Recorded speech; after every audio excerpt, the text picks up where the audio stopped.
Di antara malam-malam yang Allah muliakan, ada satu malam yang selalu dinanti oleh langit dan bumi. Malam Nisfu Sya'ban, malam ketika pintu-pintu ampunan terbuka, doa-doa diangkat, dan catatan amal manusia ditimbang dengan penuh kasih sayang. Namun tidak semua hati menyambutnya dengan taubat. Tidak semua jiwa memuliakannya dengan sujud dan istighfar. Kisah ini datang dari lembaran sejarah yang terekam dalam kitab Al-Badr Ats-Tsali, karya Imam Asy-Syaukani. Sebuah peristiwa yang terjadi pada bulan Sya'ban 1111 Hijriah.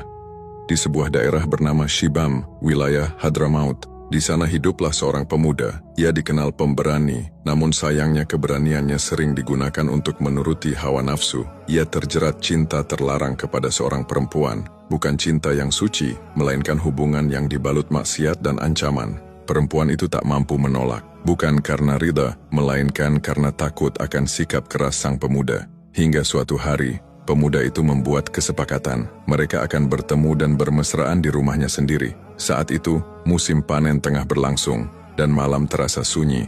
Tibalah malam Nisfu Sya'ban, saat sebagian besar penduduk terlelap dalam tidur. Langit yang tenang tiba-tiba terbelah oleh suara menggelegar. Petir menyambar dengan dahsyat. Suaranya membangunkan seluruh kampung. Orang-orang berhamburan keluar rumah. Mereka naik ke atap menatap gelapnya langit dengan jantung berdebar. Lalu kabar itu menyebar, sebuah peristiwa besar terjadi di rumah pemuda itu. Ketika mereka mendekat, mereka melihat sesuatu yang mengerikan.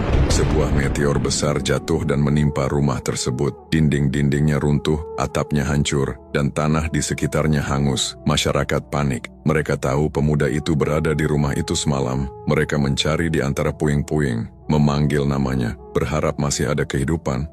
Namun yang mereka temukan membuat langkah mereka terhenti. Pemuda itu telah meninggal. Ia ditemukan dalam keadaan sedang berbuat maksiat dengan perempuan yang dibawanya. Al-Qadhi Muhammad bin Al-Hasan Al-Kaukababi, yang menjadi saksi peristiwa itu, berkata bahwa mereka menggali kuburnya hingga pagi. Ketika jasad itu diangkat, orang-orang melihat keadaan yang membuat hati mereka bergetar, seakan kisah itu menjadi tanda, bukan sekadar kematian, tetapi peringatan. Kisah ini bukan untuk menakut-nakuti, melainkan untuk menyadarkan bahwa maksiat kapanpun dilakukan, tetaplah maksiat. Bahkan di malam yang penuh berkah, dosa tidak berubah menjadi kebaikan.